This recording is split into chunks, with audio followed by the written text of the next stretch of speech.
Hello, everybody, and welcome to the Be Real, Get Real podcast brought to you by Women's Prosperity Network, sharing real stories of real women making a real difference. I am your host, Nancy Matthews, and it's my absolute pleasure to introduce you today to a woman who is on a mission to make a difference in the life of others, as so many of us are. And what really inspires me about our guest today is her path of growth, evolution, overcoming tragedy and challenges in her life, and using the voice of God to continue to lead and guide her. So welcome my guest today, Miss Janet Grillo. Good morning. Hello, nice to meet all of you. I'm glad to share my story and hoping to make a difference in your life too. I'm sure you will, because we've talked many times, Janet, and you inspire me. So I know you'll be inspiring the audience as well. And as we kick off, let me give you a little bit about Janet's background, mostly as it pertains to the book that she launched and all she's done since then. So author Janet Grillo, like many of us, seeks to achieve success by helping others. She has become a BFF, I love that, a BFF to God by sharing her joys and sorrows while asking for strength to build her broken life. Janet's life changed dramatically when she turned her life over to God. She did not see a plan for her future and asked God to give her something to be passionate about. In one of the letters that God wrote to Janet on June 18th, 2004, he told her that together they would write a book. He said that the book would be a great success for Janet, but a greater success for the millions of lives that she will help change by helping people get closer to God. And it takes great faith to listen to that voice and then be obedient to it. So I really honor you for that. And share, before we're going to get into your story and what brought you to this place, but what comes to mind right off the bat for me with you is when you hear God talk to you, and sometimes the idea seems like it's a little crazy or out there, maybe something you've never done before. How do you have the faith and fortitude to go through and follow those instructions?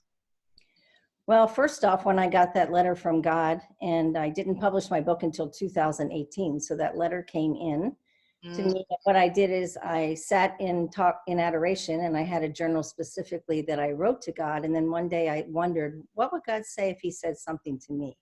So I turned to the back of my journal and I wrote, "Dear Janet" on the top, "Love God" on the bottom.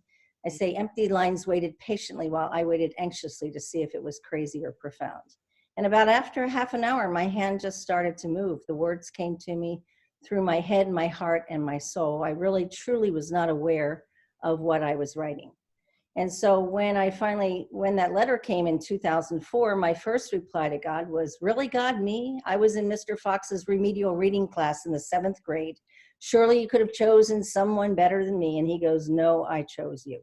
Wow. So, with that letter from God, I took it to heart. I'm not going to disappoint myself and disappoint God, because I found that when I truly turned my life over to God, when I didn't have anywhere to go and I didn't have any answers, I just kept going forward and going forward. My book is called God Promised Me Wings to Fly, subtitled There's Life After Suicide.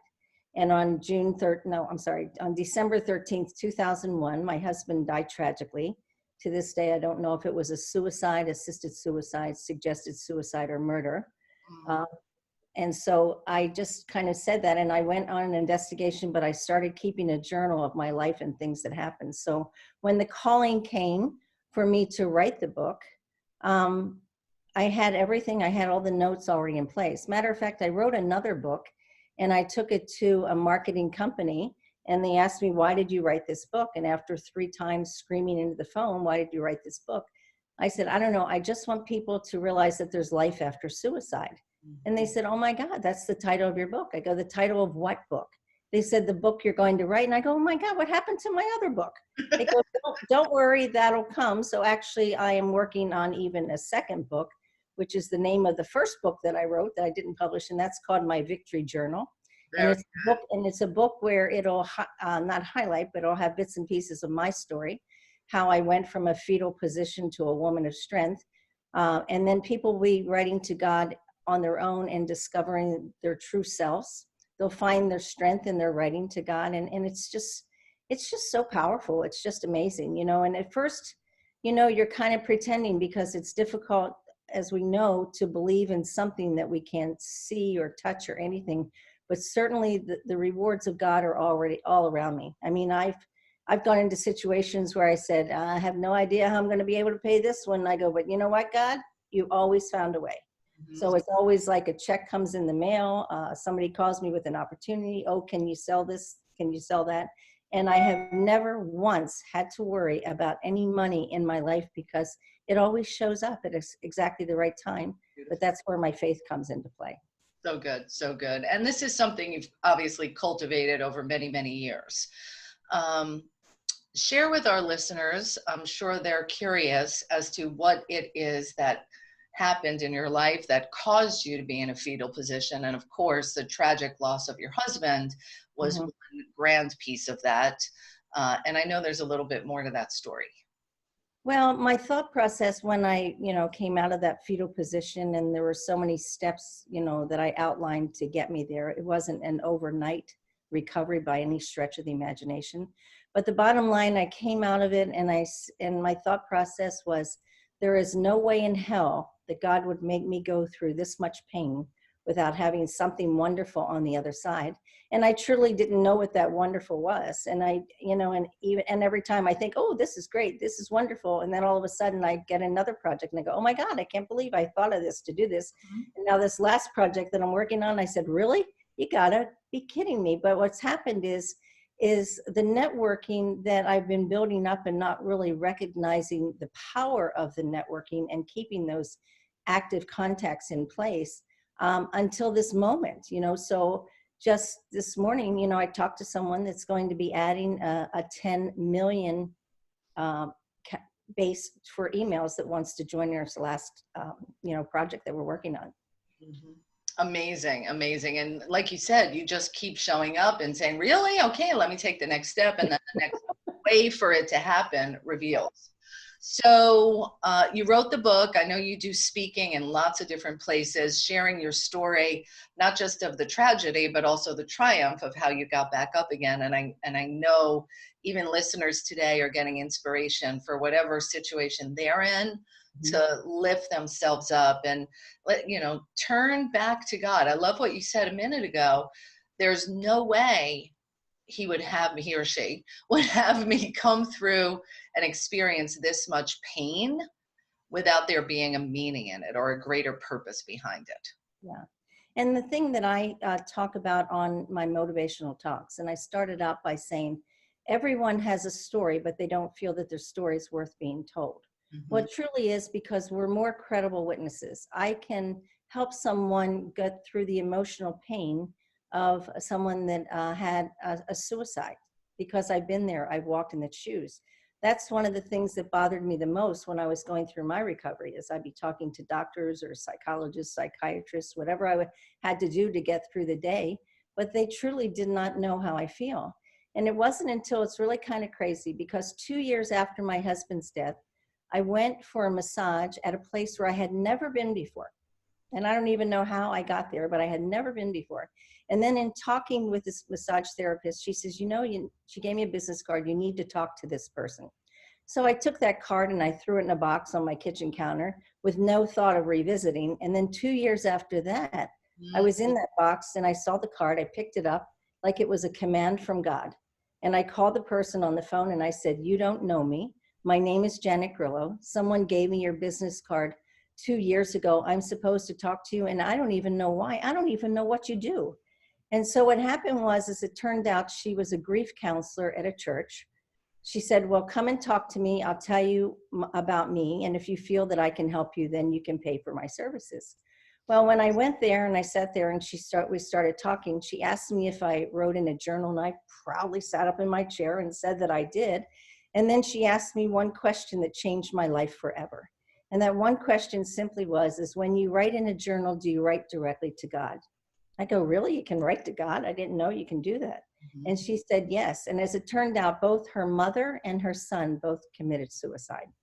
So she was the very first credible witness that I could ever speak to who knew exactly how I felt. So I left her office, and I went right to the bookstore. And I bought a hardbound journal because I didn't want it to be able to readily tear out the pages. Yeah. And I bought a very thin journal because I didn't want the thicker pages for a stronger commitment, because I didn't have any idea what my commitment would be. And then I came home and I sat and I wrote the very first page, "Dear God, hear my prayers." And it was like everything just drained out of me. My handwriting was about an inch in size because I was carrying so much anger in my body that it was actually destroying me. Because not only did my husband commit suicide, I found out that he was living a double life. I found out that he may have even had another wife. And also, too, is he was involved in crime, even all the way up through the government of crime. And that was really scary to me because I did investigations, and I got to one investigation that scared the bejesus out of me, and I was afraid to even leave my house. So I had to stop at that point, and that was kind of scary. So in my book, I write about that. I've changed some of the names to protect the guilty so people wouldn't come after me. That was smart. Well, and so, you bring up a whole nother layer of the grief that you needed to experience. So it wasn't just the loss of him, it was the loss of who you thought he was. And I don't know about you, but for me, when I have felt lied to or betrayed, I began to doubt my own self-judgment. I began to stop trusting myself. Like, how could I not have seen this? How could this have happened under my, on my watch, under my eyes? Was that any of your process and then recovery? Well, that was a huge process. I mean, we were together for 18 years and we were married for 15 years. I mean, he was very good at what he did, lying, cheating, and stealing. But he also, he was a pro. he was a pro, and his life caught up to him. But he treated me like a queen. I mean, we had the large not the penthouse, but a large, condo in the most prestigious address in Wilmington, Delaware. We had the Mercedes, the country clubs. We traveled around the world, and I was in the jewelry business, so I was dripping in jewelry and diamonds and everything else. So there was no reason for me to suspect any differently. But when he was with me, he gave me the love that I needed. He gave me what he could give me. But even for his family, 55 members of his family walked away from me after the last shovel of dirt was pitched on his grave. And so for me, that was some sort of a conspiracy. So not only did I have to deal with the grief and the loss of someone who called me twice a day and told me he loved me, I had to deal with his family that were not there for me. And I had to deal with 2 weeks after finding out about not all of the women, a lot of the women that he dealt with. And two of the women that I knew that were on the list that I found out were people that I knew that were friends of ours. Wow. And so, I mean, I had to go through a lot. I was in a fetal position more than not. And it's funny because I was laying in that position or in a chaise lounge watching TV at 3:00 in the morning, and Joyce Meyer came on the TV. And she said, "Stop laying there and feeling sorry for yourself. Get up." I love her. She says, "You need it at 3 a.m. Going on, and I'm going, my God, is she talking to me? It was almost like they said, "Attention, Janet Grillo, I'm talking to you," And that was one of the things too that started for that. But I traveled around, I probably spent $50,000 or $60,000 traveling throughout the United States and Europe, and mostly in Switzerland, because I was trying to run away, but I realized that I couldn't run away from myself, to the point that my daughter says, "Mom, you got to come home sometime." And I had to face it, but it was challenging. Money was no issue at that point, but then I found out that his brothers, who were part of the company, ended up stealing, taking away hundreds and hundreds and hundreds of thousands of dollars. So, it was a very challenging time for me. And then I was in the jewelry industry, luxury business, in 2007, 2008, when the recession came in. Like that. Yeah. And everything went down, and I ended up, robbing Peter to pay Paul, robbing Paul to pay Peter, borrowing from my 401k, not paying the taxes on it. I end up having to file for bankruptcy in 2010, and I lost my home. But I realized, in looking at that it was a good thing for me because I was in a comfortable situation that, you know, God's saying, okay, move on. And I didn't. So he took things into his hands. So I really had to have everything taken away from me to be humbled in order to get back on my feet again. Because if that didn't happen, I would still be there doing the same thing that I am today. Right. You might still be running away from it. Yeah. And that first letter from God said about writing the book together, that was in 2004. Well, yes. Right. So the Well, weight. actually, it was actually, right. Yeah. Right. 2004. Yeah. So let's talk a little bit, and for all our listeners, tell them the name of your book and where they can get it, and then we're going to share a little bit about what you've been creating since you and I met, which was just like a year and a half ago.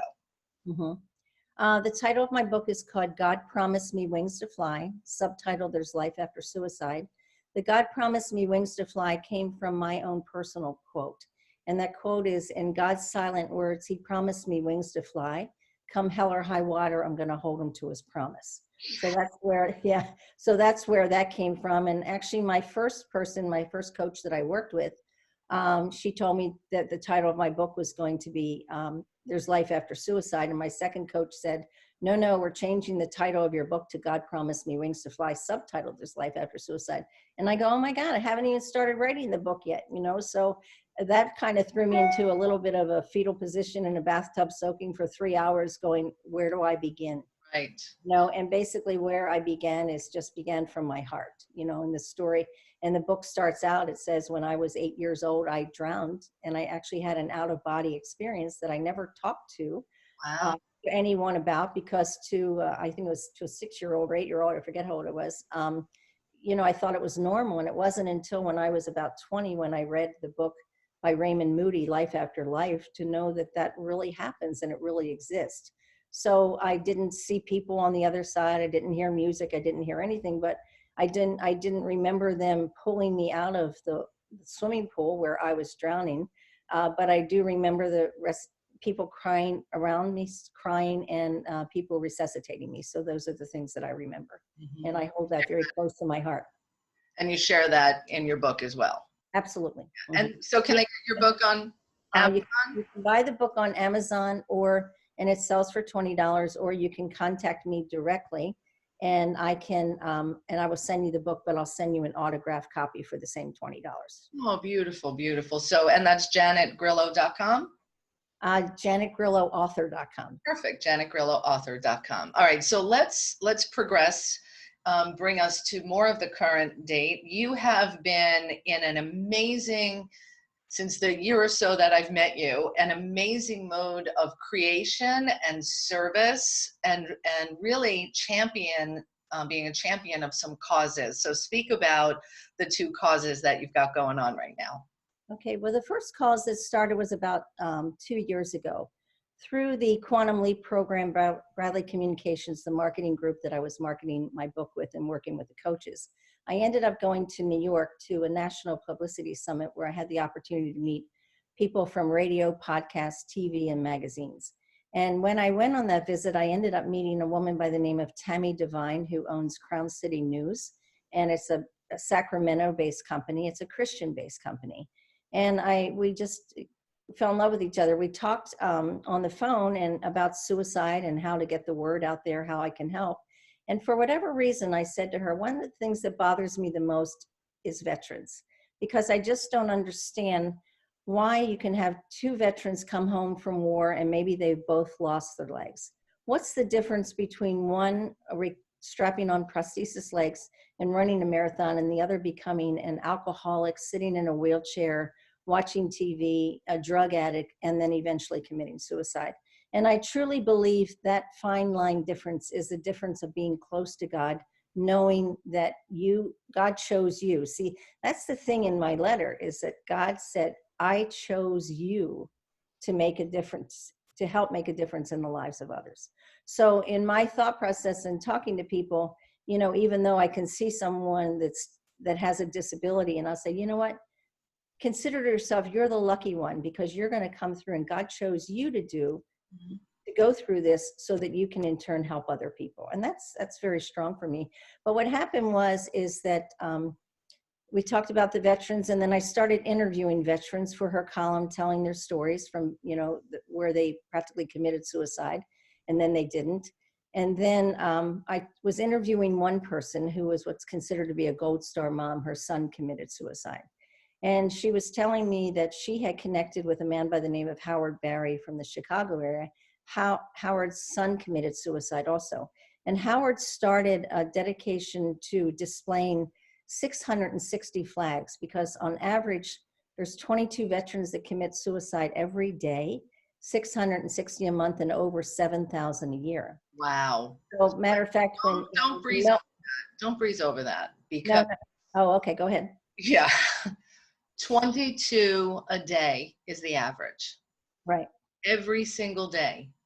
And what you shared earlier, like you just started in this questioning process and you touched into your heart. You know what really concerns me is veterans. Why do some make it, some don't, some kill themselves? And then you took the next action step and started interviewing veterans and parents of veterans who had committed suicide. And I wanted to pause on this because people often will say, what's my purpose? And I think that our purpose is revealed to us in a number of ways, whether it's a letter that you get, God has written to you, or whether it's just something that's upon your heart that touches you, that makes you either, frustrated, angry, or upset about, like you didn't want to, you wanted to understand, how could this happen? Right? And that's when we talk about God chose you, you also then said, okay, challenge accepted. What do I need to do? And what I'm hearing is you keep checking in, listening, and then finding the next inspired action step that will move it forward. Right, exactly. Let's fast forward to the flag, and then we'll talk about today. Okay, well, the reason for the flag is one of the persons that I was saying that I interviewed was a Gold Star mom. And so what happened is that this display of 660 flags, I was talking to my sister and telling her about the interview. And my sister's comment was, I've seen a display of a lot of flags together, but I never knew what they meant. So I said, you know what, I'm going to design a flag that when someone sees it, they'll know exactly what it means. So what I did is I have 30 of the stars on the flag. First off, the colors of the stars are in turquoise and purple because that's the color for suicide prevention or suicide awareness. And so every star on every other line, and there's 30 total, has a star on there with a number 22 on it. And then the actual flag, it has two bands of turquoise at the bottom or midway in the center. And then it says Stop Veteran Suicide. And so to promote that, so I've also connected with the chaplain for the state of Florida and the head chaplain, and he has 390 chaplains even underneath of him. So that's a very strong connection. So we're promoting that. And the website for the flag for people to see, it's under Veterans with an S, veteransuicideawareness.org. All right, great. And we'll make sure we give everybody the links to how they can get in touch with you. So thank you for what you're doing. And then most recently, God chose you for something else. I know, my God, he keeps calling on me because he knows I'm not going to give up, for gosh sakes. So what happened during this pandemic, I actually had the opportunity to spend some time with my family. So we were in Fort Lauderdale together for 2 weeks. And during that time, one of my sisters and I were talking, and she says, we have to do something. What can we do? And I go, I don't know. But she remembered that when they had the Boston bombing, that someone came out with a sticker that said Boston Strong. And it kind of united the city. So we came up with the slogan, USA Strong 2020. And so we did trademark USA Strong 2020 and also 2021. Then what we did is we created a decal that can be used on cars, motorcycles, water bottles, whatever. Laptops. I put stickers on my laptops. Laptops and we created a store to sell those stickers. But the nice thing is our whole thing when we're talking is saying, how can we give back? So on that, it's for the USA Strong, it's the website is USA Strong. No, it's not. It's USA-strong2020.com. So right now we just have the store set up. We still have to set up the website. But on the website, it shows that there's not only an opportunity to buy stickers, for $5 a piece.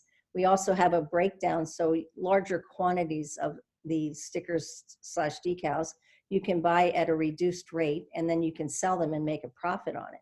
So that part is kind of good. But then we thought, well, I'm going to tell Nancy Matthews about this, but Nancy's going to tell this person, tell that person, tell this person. Yeah. So what we did is we built in a referral program where we can also track the referrals of Nancy Matthews and other people, so that when you refer it to someone, you're going to send us their email address, and that's how we'll track it. So if someone orders like 100, 200, 500, that goes into Nancy Matthews' column. And then when it reaches 5,000 stickers through referrals, we are going to send that person a check for $1,000. In addition to them being able to purchase the stickers for less money to sell them for $5 and make a profit. So most of the orders coming in are starting in at 100 for $250, and then they make $250. But then in addition to that, oh, go ahead. Well, I just want to say, I love that, you know, even since you first told me about this a week or so ago, the idea has evolved all under the premise, how can we bring people together, unite them, and help them financially even? So you're giving people a vehicle that allows them to earn some money right now. And I know you and I talked about churches doing this as a way to get more church donations up right now. Right. Well, in regards to the churches, we're actually handling them just a little bit different. Mm-hmm. And I had the opportunity to present it to my church yesterday, along with their business manager. So for churches, the program that we're doing is we're saying, we know churches don't have any money. Donations are non-existent, basically. So what we're offering the churches is for them just to simply advertise it, to give people a link and tell them what their mission is in order to do that through their website and also through the email marketing system. When they send that out, we're asking the person who's purchasing, we have a line that has to be filled in that says referred by. So when they say referred by and we track it back to that church, then we are going to give the church $1.50 for every decal that is purchased. So for example, that if they have 1,000, we have 1,000 of them purchased, we're going to write them a check for $1,500. So what happened was yesterday when I went there, you know, my priest says, well, wait a minute, I want to sell these too, you know, because they sell things after Mass whenever it starts again. And I gave him a price list, and the price list was broken down as far as how much it is. So basically, if you buy 5,000 of the decals, then you can purchase it for $1.25. But for the church, I said, you know what I'm going to do? I'm not going to hold you to a quantity. So whatever quantity you want to purchase, I will sell them to you for $1.25. So they can put $3.75 in their pocket. And they gave me an order for 200 of the decals right on the spot. Perfect. Yeah. And here's the best part, Nancy. In addition to helping people make income, in addition to the referral program of giving people back $1,000 for every 5,000 referrals, we also set up a separate fund, and it's called our Heroes Fund. So, and what we're doing is we're taking a portion of every sale, putting it into the Heroes Fund. I'm also going after corporate sponsors to supplement that fund. And then I envision myself having gift cards made in the amount of $50 probably, and going out to the people in the grocery stores, in the police officers and everything, to give them back, you know. And, you know, I know with all of your help, we'll probably end up having a Heroes credit card in our name made or something like that. I love it. Yeah. So good. Janet, thank you for making yourself open and available for, you know, there were so many things that you shared today that I know are going to bring value to other people, you know, how to get up out of the fetal position, how to deal with one hit after another coming in and turn that all around by turning it over to God, to your higher power, and listening. Mm-hmm. Exactly. And saying, use me. So I thank you. It's an honor and a privilege to know you and to support you and be in this beautiful space together. Thank you, thank you, thank you. It's been my pleasure, and I truly pray, and I know it's going to make a difference in many people's lives, and hopefully bring our country to our feet sooner than later, and we will all revive stronger than we've ever been before. Agreed. Let's take that on. I'm with you, my friend. Okay. All right, beautiful. So, for all of our listeners, thank you for joining us for the Be Real, Get Real podcast. Go ahead and subscribe and like and do all those things you're meant to do. Share it with other people. And today, I leave you feeling inspired moving forward, knowing that whatever has happened in your life has happened for you when you ask the right questions. So, have a great day, everybody. Thanks again. Bye, Janet. Thank you. Bye-bye.